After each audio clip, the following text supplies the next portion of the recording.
খলিফা ওমরের শাসন আমল চলছিল এমন সময় কোন এক রাতের আধারে একটা কাফেলা আসতেছিল, ওমরে ফারুকের সামনে ধরা পড়ে গেল।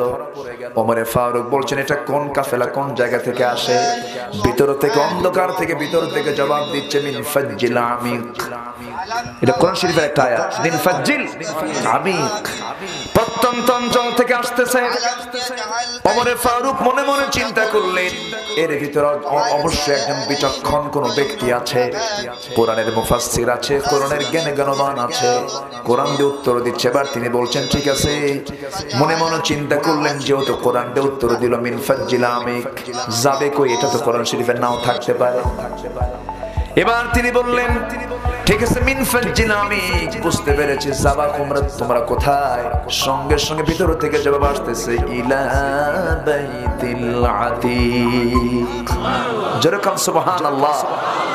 ওমর ফারুক এবার নিবিড় ভাবে পর্যবেক্ষণ করছেন, দেখি ভিতরে কে আছে। এবার প্রশ্ন শুরু হয়ে গেল। ঠিক আছে, ভালো কথা। এত উত্তর যখন কোরআন দিয়ে দিতেছ, কোরআন সম্পর্কে প্রশ্ন করব, তোমাদের কাফেলার মাঝে প্রশ্নগুলো করি। তিনি প্রশ্ন করছেন, কোরআন শরীফের শ্রেষ্ঠ আয়াত কোনটা বলো তো? সঙ্গে সঙ্গে ভিতর থেকে জবাব দিচ্ছে, আল্লাহু লা ইলাহা ইল্লা হুয়াল হাইয়ুল কাইয়্যুম। এই আয়াতের নাম কি? আয়াতুল কুরসি। শ্রেষ্ঠ আয়াত এটা, কোরআনের শ্রেষ্ঠ আয়াত এটা। 9টি বাক্য সম্বলিত একটি আয়াত। আল্লাহর গোটা পরিচয় আয়াতে আছে না নাই বলেন? আছে। মোটামুটি সব পরিচয়গুলো আল্লাহ পাক এই আয়াতের মধ্যে দিয়ে দিয়েছেন। আল্লাহ কোথায় আছেন, তার ক্ষমতা কি, তিনি কি করছেন, মোটামুটি সব আইডিয়া আল্লাহ পাক এই আয়াতের মধ্যে দিয়ে দিয়েছেন। এই আয়াত যখন বলে ফেললো, সঙ্গে সঙ্গে এবার তিনি বললেন, কোরআনে কারীমের ভিতরে সবচেয়ে বেশি ওয়েট, সবচেয়ে বেশি গুরুত্ব বহন করে কোন আয়াত তুমি বলো তো? ভিতর থেকে জবাব আসতেছে, ইন্নাল্লাহা ইয়া'মুরু বিল আদলি ওয়াল ইহসান ওয়া ইতা'i যিল কুরবা ওয়া ইয়ানহা আনিল ফাহশাই ওয়াল মুনকারি ওয়াল বাগি। জোরে বলি আল্লাহু আকবার।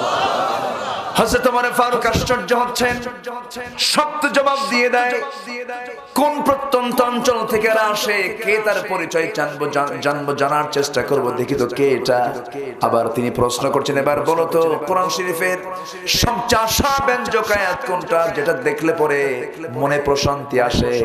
সঙ্গে সঙ্গে উত্তর দিচ্ছে ভিতর থেকে, কুল ইয়া ইবাদিয়াল্লাযীনা أسرفوا على أنفسهم لا تقنطوا من رحمة الله إن الله يغفر الذنوب جميعا الله أكبر।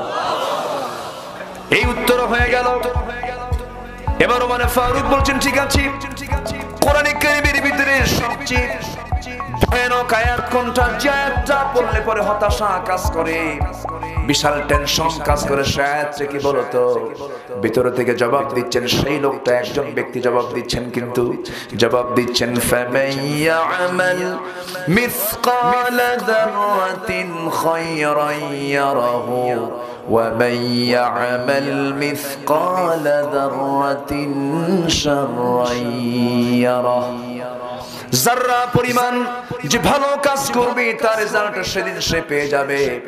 যারা পরিমাণ যে খারাপ কাজ করবে, তার রেজাল্ট সেদিন সে পেয়ে যাবে। এই আয়াত অত্যন্ত ভয়ানক আয়াত, খুব টেনশনের আয়াত।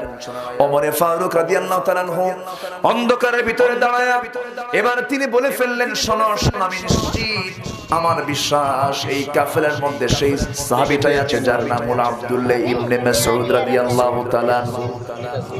জোরে বলুন সুবহানাল্লাহ, আরো জোরে বলুন সুবহানাল্লাহ। আমরা সব কিছু করব কোরআন দিয়ে, রাজি আছেন? সব শুনবো আমরা কোরআন দিয়ে, সব করব কোরআন দিয়ে। জোরে বলি ইনশাআল্লাহ। কোরআনে কি নাই? সবই তো আছে, কিন্তু কোরআন ছাড়ার কারণে আমরা লাফে না লসে, লাফে না